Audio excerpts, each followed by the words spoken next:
বন্ধু শুনছেন 90.8 FM বেতার বিদ্যাসাগর, মেদিনীপুরের একমাত্র কমিউনিটি রেডিও চ্যানেল বেতার বিদ্যাসাগর। আপনার সঙ্গে, আপনার কথায়। কৃষি সংক্রান্ত নানান কথা, প্রশ্ন আপনার, উত্তর দেব আমরা। কৃষিক্ষেত্রের নানান খুঁটিনাটি তথ্য নিয়েই শুরু হচ্ছে আমাদের অনুষ্ঠান ম্যাটিক্স কৃষি পাঠশালা। নমস্কার বন্ধু, শুরু হচ্ছে আজকের ম্যাটিক্স কৃষি পাঠশালা। আজকের ম্যাটিক্স কৃষি পাঠশালার বিষয়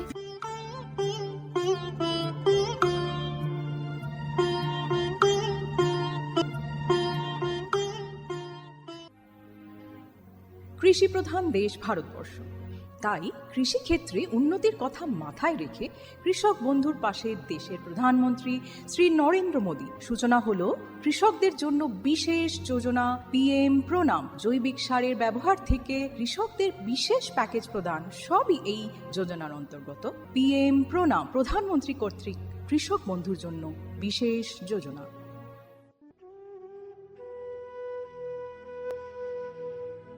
পিএম প্রণাম, এই প্রকল্পের সম্পর্কে বিস্তারিত জেনে নেব এবার।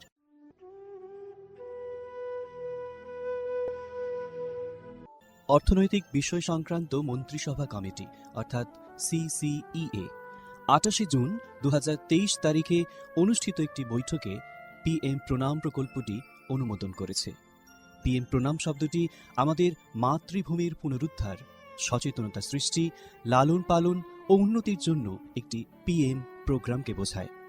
আমাদের নিজের মায়ের মতো মাতৃভূমি অর্থাৎ মাদার আর্থের যত্ন নেওয়া এবং তাকে সুস্থ রাখার প্রতি এটি একটি অনন্য পদক্ষেপ। এভাবেই মাতৃভূমি এর বিনিময়ে আমাদের অনেক কিছুই ফিরিয়ে দেবেন। গ্রাম পর্যায় থেকে শুরু করে আমাদের সম্মিলিত প্রচেষ্টার মাধ্যমেই এটি সম্ভব। পিএম প্রণামের প্রাথমিক লক্ষ্য হল একটি গুরুত্বপূর্ণ সমস্যার সমাধান করা, আর সেই সমস্যা হল কৃষিতে রাসায়নিক সার এবং কীটনাশকের অত্যধিক ব্যবহার। অধিক উৎপাদনের আকাঙ্ক্ষায় অতিমাত্রায় সার ও কীটনাশকের ব্যবহার হচ্ছে, যার ফলে এই মাটির ক্ষতি হচ্ছে এবং উৎপাদন ক্ষমতা কমে যাচ্ছে। মাটির পুষ্টি নিরাপত্তার জন্য কৃষিতে জৈব এবং প্রাকৃতিক সার একীভূত করে মাটির পরীক্ষাভিত্তিক সারের সুষম ব্যবহার পদ্ধতি করা প্রয়োজন। এছাড়াও জৈব এবং প্রাকৃতিক কৃষি পদ্ধতি, সম্পদ সংরক্ষণের কৌশল যেমন সমন্বিত চাষ পদ্ধতি, ক্ষুদ্র সেচ, মালচিং, নো-টিলাজ, ফসলের ঘূর্ণনের মতো পদ্ধতিও কৃষিক্ষেত্রে গ্রহণ করা উচিত। এই পদ্ধতি মাটির উর্বরতা বাড়াবে, পরিবেশ দূষণ হ্রাস করবে এবং দীর্ঘমেয়াদী কৃষি উৎপাদনশীলতা বাড়াবে। কৃষিক্ষেত্রে সুষম সারের ব্যবহার মাটি সহ আমাদের পরিবেশের স্বাস্থ্য নিশ্চিত করতে গুরুত্বপূর্ণ ভূমিকা পালন করে। ভারসাম্য বজায় রেখে সার ব্যবহারের অর্থ হল উদ্ভিদের জন্য প্রয়োজনীয় পুষ্টির উপাদান সঠিক পরিমাণে এবং অনুপাতে, সঠিক সময়ে এবং সঠিক পদ্ধতিতে ব্যবহার করা। সংশ্লিষ্ট রাজ্য বিশ্ববিদ্যালয়গুলি ইতিমধ্যে তাদের এলাকার ফসলের প্রয়োজন অনুসারে এই ডোজগুলি নির্ধারণ করেছে। সুপারিশকৃত ডোজ অনুযায়ী সার ব্যবহার করলে ফসলের ফলন ও গুণগত মান বৃদ্ধি পাবে। সুস্পষ্ট মাটিতে জন্মানো ফল, শাকসবজি এবং শস্য প্রায়শই প্রয়োজনীয় পুষ্টিগুণে সমৃদ্ধ এবং স্বাদ ভালো হয়। ভালো ফসলের জন্য এবং গুণমান আমাদের কৃষকদের জন্য উচ্চ লাভের দিকে পরিচালিত করে। এটা শুধু আরও বেশি পরিমাণ ফসল ফলানোর জন্য নয়, বরং ফসলের মানকেও উন্নত করার জন্য একটি বড় পদক্ষেপ। এটি একটি জয়ের কৌশল যা আমাদের কৃষকদের, আমাদের পরিবেশ এবং শেষ পর্যন্ত আমাদের সকলকে উপকৃত করে।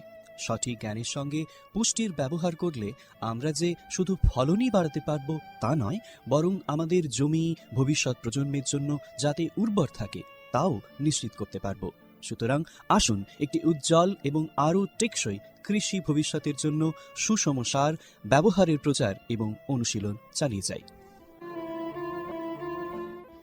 বিকশিত ভারত সংকল্প যাত্রা, বিকশিত ভারত সংকল্প যাত্রা। আসুন এই প্রকল্পের বিষয়ে এবার জেনে নেওয়া যাক। এই প্রকল্পের মূল উপাদানগুলির মধ্যে একটি হল পিএম প্রণাম প্রকল্প এবং কৃষিতে ভিবিএসওয়াই এর একটি আকর্ষণীয় বিষয় এই যে এর মাধ্যমে বিভিন্ন ফসল এবং গাছপালাগুলিতে এবং জলে দ্রবণশীল সার স্প্রে করার পদ্ধতি প্রদর্শনের জন্য ব্যাপক পরিমাণ ব্যবহার করা। এই উদ্যোগের ফলে 29টি রাজ্য বা কেন্দ্রশাসিত অঞ্চল জুড়ে বিভিন্ন জেলায় হাজার হাজার প্রদর্শিত হয়েছে। এই ব্যবহারিক পন্থা কার্যকরভাবে আধুনিক কৃষি প্রযুক্তি গ্রহণের সুবিধার কথা বলেছে। নাগরিকদের মধ্যে টেকসই কৃষির অনুশীলন সম্পর্কে আরও তথ্য প্রচার করাই এই প্রকল্পের উদ্দেশ্য। উল্লেখ্য, এই প্রোগ্রামটি একটি অপ্রতিরোধ্য সাড়া পেয়েছে এবং লক্ষ লক্ষ দর্শক ড্রোন প্রদর্শনীর সাক্ষী দেখেছে। কৃষকরা বিশেষ করে প্রচলিত ইউরিয়ার তুলনায় ন্যানো ইউরিয়ার উপকারিতা বুঝে ন্যানো সার প্রয়োগে গভীর আগ্রহ দেখিয়েছেন। এই ইভেন্টগুলির সময় আলোচনার আর কথোপকথনের মাধ্যমে করা অনুশীলনগুলি যথেষ্ট কার্যকরী হয়েছে, যা কৃষকদের মধ্যে ক্রমবর্ধমান সচেতনতা এবং আগ্রহ প্রদর্শন করেছে। প্রধানমন্ত্রী কৃষি সমৃদ্ধি কেন্দ্রগুলি VBSY প্রোগ্রামগুলিকে সমর্থন করার জন্য সক্রিয় ভূমিকা পালন করেছে, যার ফলে এই উদ্যোগের সহযোগিতামূলক প্রকৃতির উপর জোরও দেওয়া হয়েছে। বিকশিত ভারত সংকল্প যাত্রা শুধু একটি যাত্রা নয়, এটি ভারতীয় কৃষির জন্য একটি টেকসই এবং প্রযুক্তিগতভাবে উন্নত ভবিষ্যতের দিকে একটি রূপান্তরমূলক পদক্ষেপ। যাত্রার অগ্রগতির সঙ্গে সঙ্গে এটি দেশের কৃষি ল্যান্ডস্কেপকে নতুন রূপ দেওয়ার, উদ্ভাবনকে উৎসাহিত করার এবং সবার জন্য একটি সবুজ আরও সমৃদ্ধ ভবিষ্যৎ নিশ্চিত করার প্রতিশ্রুতি দেয়। পদ্ধতির প্রচারের মাধ্যমে এটি শুধুমাত্র সচেতনতাই তৈরি করছে না, বরং কৃষকদের আরও সমৃদ্ধ এবং পরিবেশ বান্ধব ভবিষ্যতের জন্য উদ্ভাবন গ্রহণ করতে অনুপ্রাণিত করছে। আমরা যেমন এই কৃষি বিপ্লবকে উৎসাহিত হতে দেখি, এটা স্পষ্ট যে বিকশিত ভারত সংকল্প যাত্রা একটি উন্নত এবং টেকসই ভারতের জন্য বীজ বপন করছে এবং এগিয়ে নিয়ে যাচ্ছে। এরই অঙ্গ হিসেবে আমাদের এবারের অনুষ্ঠান বেতারের মাধ্যমে কৃষি বন্ধুর জন্য সচেতনতামূলক অনুষ্ঠান ম্যাটিক্স কৃষি পাঠশালা। শুনতে থাকুন বেতার বিদ্যাসাগর FM 90.8। স্বাস্থ্যকর মাটি, স্বাস্থ্য ভারত। প্রিয় কৃষক ভাই ও বোনেরা, ম্যাট্রিক্স ফার্টিলাইজার অ্যান্ড কেমিক্যালস লিমিটেডের পক্ষ থেকে আমরা আপনাদের সকলকে উষ্ণ অভ্যর্থনা এবং শুভেচ্ছা জানাই। বন্ধুরা, matrix fertiliser and chemicals limited Paschimbanga রাজ্যের পূর্ব বর্ধমান জেলার পানাগড়ে অবস্থিত একটি ইউরিয়া উৎপাদনকারী সংস্থা। ম্যাট্রিক্স প্ল্যান্টটি পশ্চিমবঙ্গের প্রথম এবং একমাত্র ইউরিয়া কারখানা।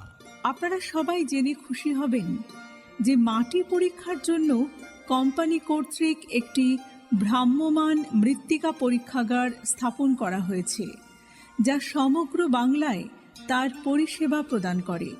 এর পাশাপাশি কৃষকদের চাহিদা অনুযায়ী সংস্থার দ্বারা অন্যান্য নতুন পণ্য উপলব্ধ করা হয়, যার মাধ্যমে আপনারা সকলেই আপনাদের চাষে আরও বেশি ফলন এবং মুনাফা পেতে পারেন।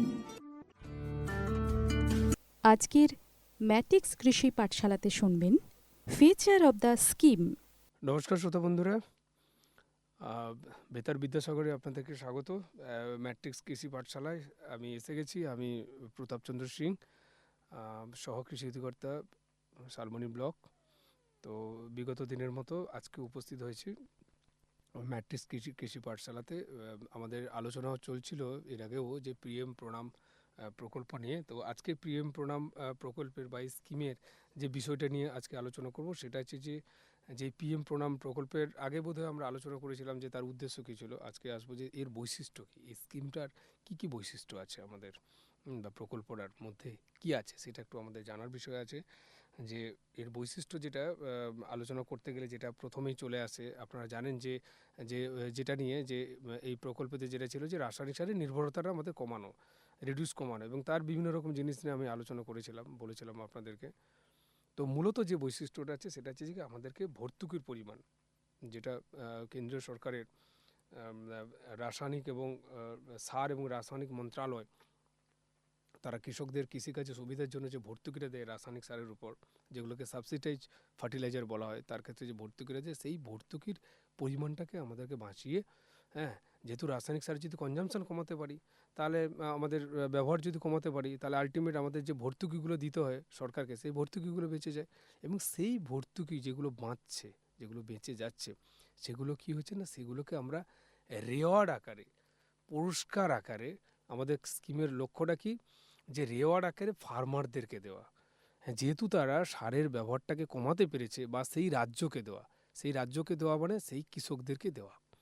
অর্থাৎ যে রাজ্য যত বেশি রাসায়নিক সার ব্যবহার কমাতে পারা মানে কি তাদের কৃষকরা কমিয়েছে রাসায়নিক সারের ব্যবহার, তো স্বাভাবিকভাবে ন্যাচারালি তাহলে আমাদের কেন্দ্রীয় সরকারের তাহলে আমাদের ভর্তুকির পরিমাণও বেঁচে যাচ্ছে, তাহলে সেই ভর্তুকিটা প্রপোর্শনালি সেই রাজ্যকে দেওয়া, অর্থাৎ সেই রাজ্যের ফার্মার্সদের কল্যাণের জন্য কিন্তু দেওয়া হয় সেই ভর্তুকিটা, যেহেতু বাঁচলো সেটা কি কৃষকদেরকে বিভিন্নভাবে কিন্তু দেওয়া হয়, তাদেরকে বিভিন্নভাবে তাদেরকে উৎসাহিত করা হয়, এনকারেজ করা হয়, এবং সেই ইনফ্রাস্ট্রাকচার ডেভেলপমেন্ট থেকে শুরু করে কৃষির অন্যান্য কাজের ক্ষেত্রে কিন্তু তাদেরকে দেওয়া হয়। হ্যাঁ, এটা একটা কিন্তু এই প্রকল্পের কিন্তু একটা কিন্তু উদ্দেশ্য আমাদের। আচ্ছা, নেক্সট আমরা যদি দেখি আমরা কি না, যেহেতু এই সারের ব্যবহারটা যেহেতু কমাচ্ছে, তাহলে এটা কি হচ্ছে না, এটা যে ভর্তুকিরা যেটা বললাম, তাহলে এটা একটা তো একটা অপারেশন, একটা মানে এটা একটা বেশ একটা দারুণ একটা কাজ যে ওখানে ভর্তুকিটা বাঁচলো এবং এই ভর্তুকিটাকে ঘুরে ফিরে আমাদের দেশের বিভিন্ন রাজ্য, বিভিন্ন ইউনিয়ন টেরিটরিতে যাচ্ছে, এবং সেগুলো নিয়ে কী হয়, বিভিন্ন নতুন নতুন প্রকল্প তৈরি করা চলছে, এবং যেই প্রকল্পগুলো কি কৃষি কল্যাণের জন্য কাজে লাগছে, কৃষক থেকে শুরু করে বা কৃষির সঙ্গে যারা অঙ্গাঙ্গিভাবে যারা আপনারা জড়িত আছেন, হ্যাঁ, তাদের বিভিন্ন রকম জনকল্যাণমুখী যেগুলো কাজের ক্ষেত্রে সেগুলো কিন্তু ব্যবহার করা হচ্ছে।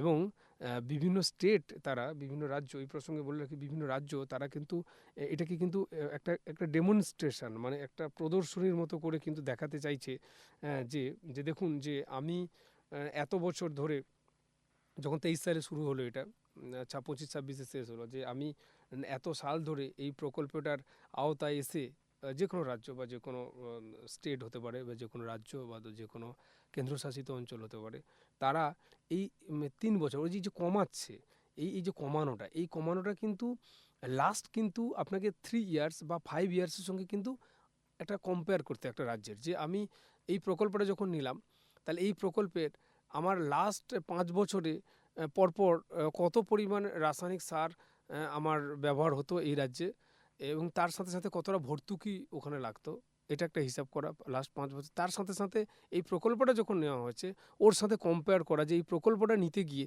লাস্টের 5 বছরের সঙ্গে এই এই এই ক বছরে 3 বছরের আমি তুলনামূলক একটা বিচার করা, যে আমি কতটা রাসায়নিক সার আগে 5 বছর কতটা ব্যবহার করতাম গড়, এই 3 বছর কতটা আমার ব্যবহার হয়েছে বা কতখানি কমেছি, তাহলে যদি কমে তাহলে তার সাথে সাথে আমার ভর্তুকির পরিমাণ আমার কতটা কমেছে, তাহলে তাতে গভর্নমেন্ট অফ ইন্ডিয়া তারা বলছে যে না, তাহলে যারা এই ধরনের যারা করে তারা কি করছে, যে ইকুইভ্যালেন্ট টু মানে 50% তারা সাবসিডি কিন্তু সেভ করতে পেরেছে।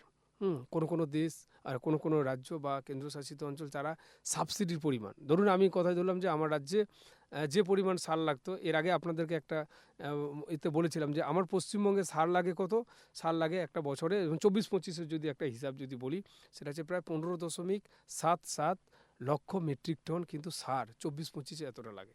আপনি চিন্তা করুন তো, এর মধ্যে কতটা, এর মধ্যে ইউরিয়া লেগেছিল 3.12 লাখ মেট্রিক টন, ডিএপি লাগে, মানে আমি 24-25 সাল আর্থিক বর্ষে আমাদের পশ্চিমবঙ্গে কতটা রাসায়নিক সার ব্যবহার হয়েছে সেইটার আমি হিসাবটা আপনাকে বলছি আর কি, 15.77 লক্ষ মেট্রিক টন। আপনি ভাবুন ডিএপি কতটা লেগেছিল ওই বছর, 2.57 লক্ষ মেট্রিক টন।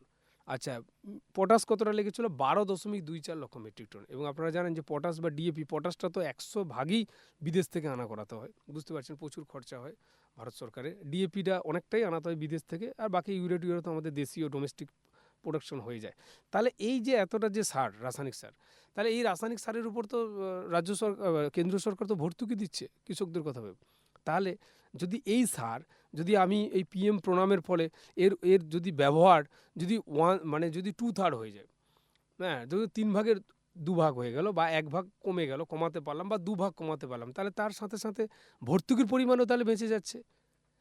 তাহলে ভর্তুকির পরিমাণ যদি বাঁচে, তাহলে সেই ভর্তুকিটা কী হয়েছে না, সেই ভর্তুকিটা টোটালটা কী করবে না, আমাদের রাজ্য কিন্তু সেটা কিন্তু পাবে, সেটা অন্যভাবে পাবে, যেহেতু আমাদের রাজ্যে এতটা সার লাগে, 3 বছরে এতটা সার তুমি কমিয়ে দিয়েছো, তার মানে কমানোর ফলে কী হলো, ভর্তুকিও তুমি বাঁচিয়ে দিলে, আমার কৃষকরা বাঁচালো ভর্তুকি। কেন কৃষকরা বাঁচালো কেন না, কৃষকরাই তো ওই রাসায়নিক সারটা কমিয়েছে ব্যবহারটা, হ্যাঁ, সরকার তাদেরকে উৎসাহিত করেছে, রাসায়নিক সার কমিয়েছে, তার জন্য কৃষকদেরকে ওই বাঁচানো ভর্তুকিটা সেটা এই রাজ্যের কৃষকদের জন্য আলাদাভাবে সেটাকে কিন্তু দেওয়া হয়, সাবসিডিটা যেটা বাঁচানোর সাবসিডি সেটা দেয়। এবং সেটার মধ্যে যদি আপনারা দেখেন যে 70% গ্র্যান্ট ইনফ্রাস্ট্রাকচার, মানে যে সাবসিডিটা বাঁচালো যেই রাজ্য বা কেন্দ্রশাসিত অঞ্চল, যে রাজ্য যতটা বাঁচালো, সবাই তো একই রকম বাঁচায় না, তাহলে যে যত ভালো বাঁচাতে পেরেছে রাসায়নিক সারের ব্যবহারটা, তারপর ভর্তুকি বাঁচলো, তাহলে সেই ভর্তুকি বাঁচানো ভর্তুকির 70% দেওয়া হয় ইনফ্রাস্ট্রাকচার ডেভেলপমেন্টের ক্ষেত্রে। কীরকম ইনফ্রাস্ট্রাকচার ডেভেলপমেন্ট, কিসের জন্য? ফর অল্টারনেটিভ ফার্টিলাইজার প্রোডাকশানের জন্য। অল্টারনেটিভ ফার্টিলাইজার প্রোডাকশান মানে যেটা বললাম যে বিকল্প সারের প্রোডাকশান করার জন্য। কেননা আপনি তো, আমার কৃষকরা তো রাসায়নিক সারের ব্যবহার কমিয়ে দিয়েছে, খুব ভালো জিনিস। তাহলে কিন্তু তাকে তো মানে অন্যভাবে তো সার যোগান দিতে হবে, নাহলে সে প্রোডাকশন করবে কী করে?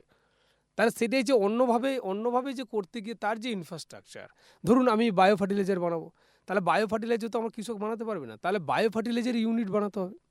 বায়ো ফার্টিলাইজার বানানোর জন্য কারখানা বা ইউনিট তৈরি করতে হবে বা ল্যাব তৈরি করতে হবে, যে ল্যাবের মাধ্যমে আমি বিভিন্ন রকম জীবাণু সার, উপকারী যে জীবাণু আছে সেই উপকারী জীবাণুদের সার আমি বানাবো, এবং যেই সারগুলো সহজে আমাদের কৃষকদের একবার পাস পর্যন্ত পৌঁছে যাবে।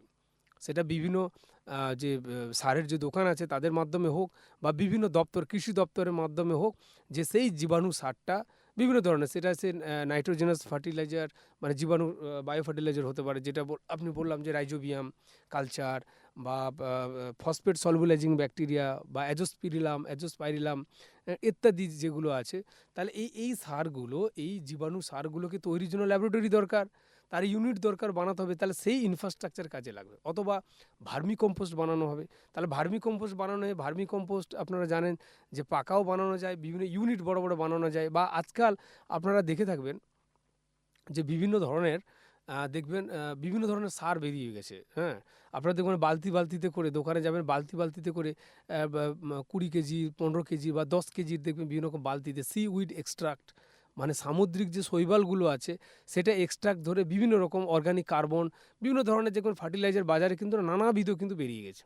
এবং যে সারগুলো আজকাল কিন্তু আপনি দোকানে গেলে শুধুমাত্র রাসায়নিক সার নয়, তার সাথে সাথে বিভিন্ন ধরনের জৈব সার কিন্তু দেখতে পাবেন, যেগুলো প্যাকেট জাতীয় কিন্তু বিক্রি হচ্ছে, এবং কনসেন্ট্রেড অর্গানিক ম্যানিওরস বলে আছে। কনসেন্ট্রেড মানে অল্প দিলে আপনার কাজ হয়ে যাবে, যেটা বেশি লাগে সেটা বেশি দরকারে, অল্প দিলে কিন্তু প্রচুর কিন্তু কাজ হয়ে যাবে। মানে আপনার, যেমন আপনাকে বলি যে আপনারা শুনে থাকবেন যে একটা 1 লিটার যদি একটা ন্যানো ইউরিয়া, এক litre nano urea equivalent to আপনার প্রায় 1.5 বস্তা ইউরিয়ার কিন্তু সমান।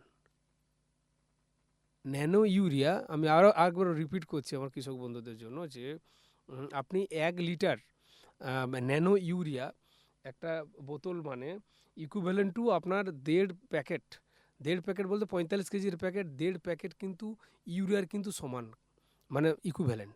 তাহলে সেখানে যখন আপনি 1.5 প্যাকেট মানে 45 কেজি আর ওদিকে 45 কেজির হাফ, তাহলে এত পরিমাণ ইউরিয়া আপনি যখন কিনে জমিতে দেবেন, যে কার্যকারিতা পাবেন তার থেকে আপনি 1 লিটার যদি একটা ন্যানো ইউরিয়া যদি হয়, তাতে কিন্তু তার থেকে অনেক বেশি কার্যকারিতা পাবেন। কেননা যখন আপনি শুধু ইউরিয়া যখন জমির মাটিতে যখন ছড়াচ্ছেন, আপনার জমির মাটিতে প্রথম কথা রস থাকতে হবে। তাছাড়া আপনি এর আগেও অনেকবার আলোচনা করেছি যে মাটিতে আপনার প্রদেয় ইউরিয়ার 30% মানে নাইট্রোজেন আপনার গ্রহণ করতে পারে গাছ, আর বাকিটা কিন্তু নষ্ট হয়ে যায়। সেখানে মাটির জলের সঙ্গে মিশে যাচ্ছে, মাটি অম্ল করে দিচ্ছে ইত্যাদি নাইট্রোজেন। কিন্তু আপনি যখন ন্যানো ইউরিয়া যেটা তরল আকারে আছে, সেটা যদি আপনি স্প্রে আকারে যদি জমি মানে গাছকে যদি খেতে দেন, সেটা স্প্রে আকারে, সেটা গাছের পাতায় পড়ার সাথে সাথে গাছ ওটাকে কিছু সময়ের মধ্যে তার শরীরে কিন্তু নিতে পারে, গাছের বডিতে চলে যায়। তাহলে সেক্ষেত্রে ওর লসটা কম হয় এবং কার্যকারিতাটা সবচেয়ে বেশি হয়। আর একটা কী আছে, দাম অত্যন্ত কম। 1 লিটার একটা ন্যানো ইউরিয়ার আপনি দাম দেখবেন খুব বেশি কিন্তু দাম হয় না। হ্যাঁ, হয়তো 260-65 বা এরকম ধরনের টাকা আছে, বিভিন্ন রকম কোম্পানি অনুযায়ী আপনার দাম আছে। সেক্ষেত্রে আপনি দেখুন তার কার্যকারিতাটা কত পাচ্ছেন, মাত্র লিটারে কত 6 ml, লিটারে 6 ml দিয়ে সহজে আপনি জমিতে আপনি প্রয়োগ করতে পারবেন। তাতে দেখবেন আপনার অত্যন্ত কার্যকারিতা হবে, এবং তার জন্য আপনাকে আর আলাদা করে বস্তার আর ইউরিয়ার আর বা নাইট্রোজেনের আর দেওয়ার কিন্তু কোনো প্রয়োজন নেই, অত টাকা খরচা করার দরকার নেই। আলটিমেট কী দাঁড়াচ্ছে, যেহেতু আমরা বলেছি যে পিএম প্রণামের একটা উদ্দেশ্য ছিল যে আমাদেরকে মাদার আর্থকে রেস্টোরিং করা, অর্থাৎ রেস্টোরিং করা মানে কি, তাকে পুনরুদ্ধার করা।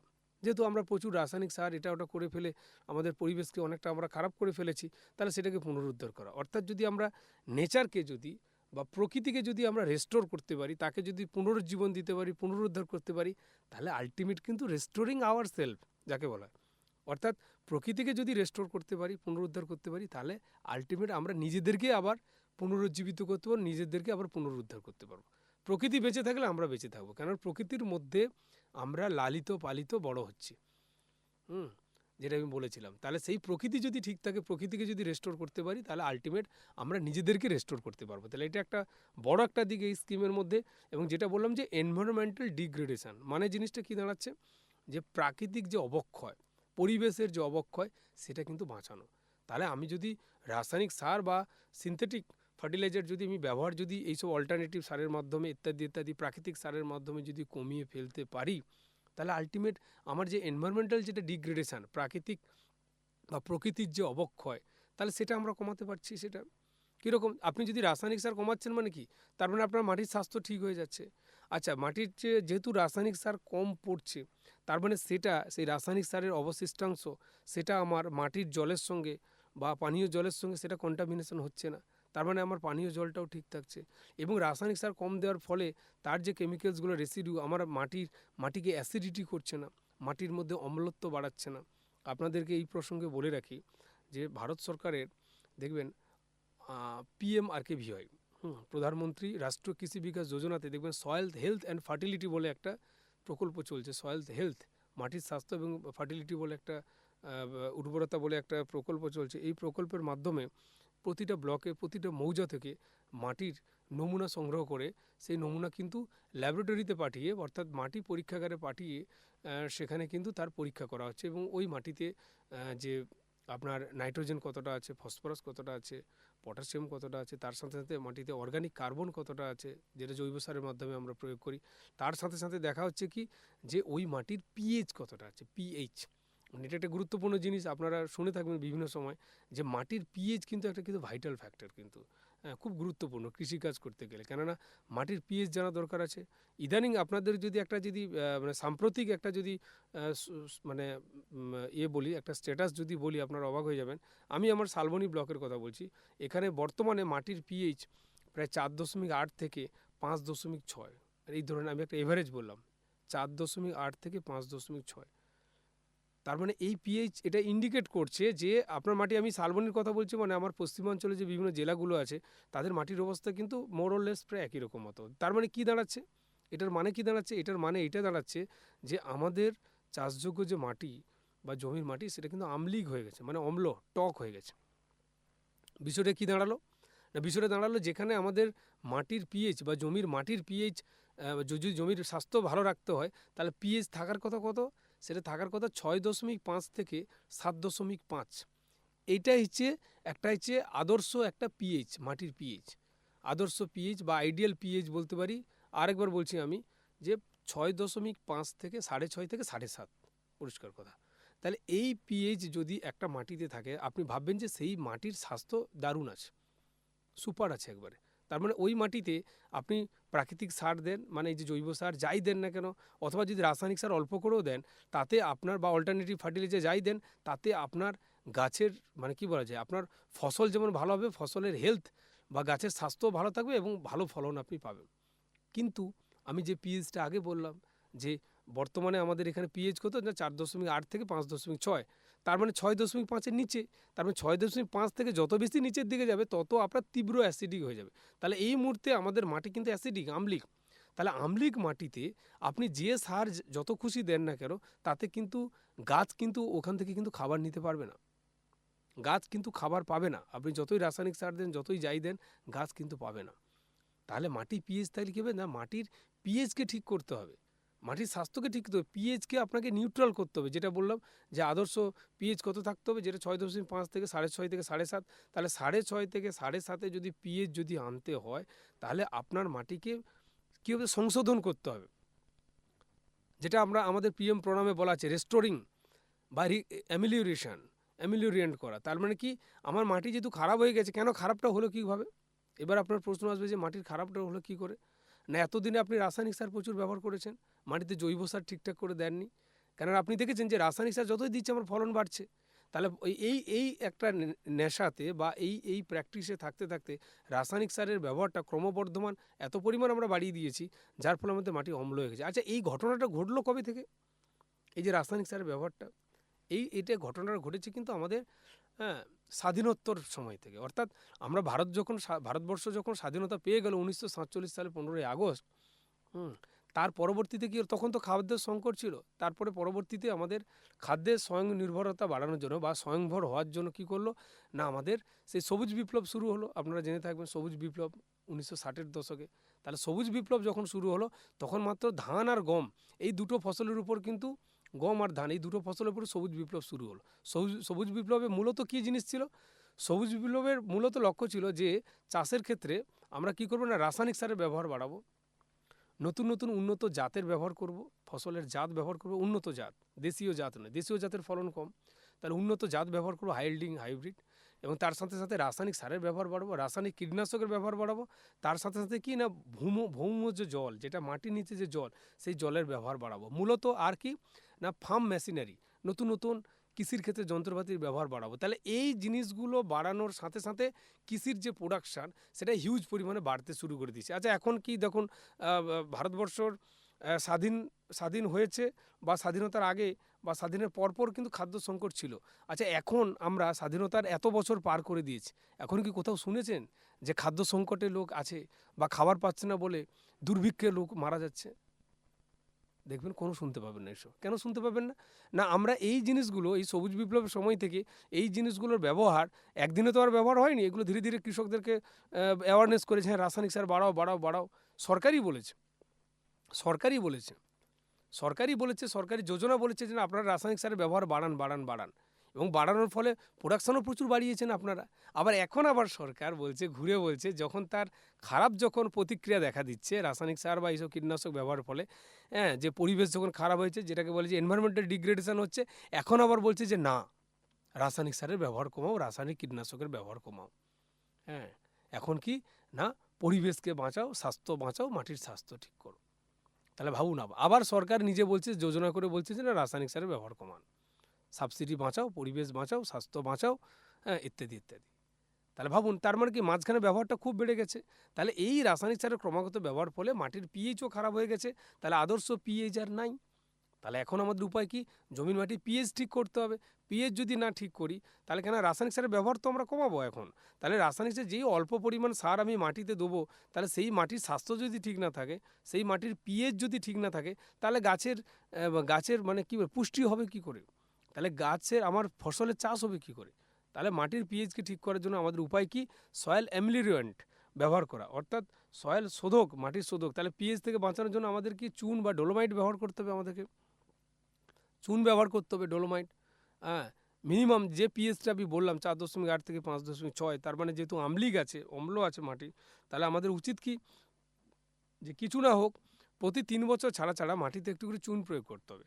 তাহলে এক্ষেত্রে পিএইচ অনুযায়ী একটা চুনের পরিমাণ নির্ভর করে। তবু আপনি স্ট্যান্ডার্ড একটা ব্যবহার করতে পারেন, যে আপনাদের এখানে যদি 42 শতকে বিঘা হয়, আপনি 75 থেকে 85 কেজি চুন, হ্যাঁ, বা ডোলোমাইট আপনি সহজে কিন্তু জমির মাটিতে প্রয়োগ করতে পারেন 3 বছর ছাড়া। তাতে কিন্তু মাটির পিএইচ আপনার ন্যাচারালি কিন্তু ঠিক হয়ে যাবে। অর্থাৎ জমিতে যখনই অবশ্যই এগুলো যখন আপনি ছড়াবেন, জমিতে মাটিতে যেন রস থাকে, পারলে জমিতে মাটির সঙ্গে যদি একটা নাঙল করে মিশিয়ে দেওয়া হয়, তাহলে কিন্তু অত্যন্ত কার্যকরী হবে এটা। তারপরে আপনার মাটির পিএইচ কিন্তু ঠিক হয়ে যাবে।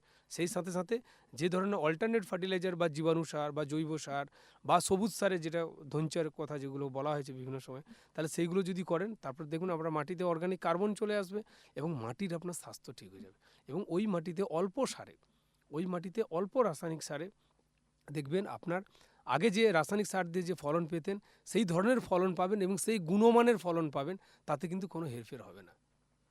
হ্যাঁ, এবং আপনার একটা সজীব মাটি কিন্তু আপনার কিন্তু হয়ে যাবে। এবং সর্বোপরি আমরা যে পরিবেশ যে দূষণ বা যে পরিবেশের যে অবক্ষয় যেটা হচ্ছে, সেই অবক্ষয়ের হাত থেকে আমাদের পরিবেশ, আমাদের মাটি, আমাদের বাতাস, আমাদের জল, এদেরকে আমরা এই যে প্রাকৃতিক যে সম্পদগুলো আছে, এই সম্পদগুলোকে আমরা কিন্তু সঠিকভাবে কিন্তু ব্যবহার করতে পারবো এবং তাদেরকে আমরা আরও বেশি গুণমানের করতে পারবো।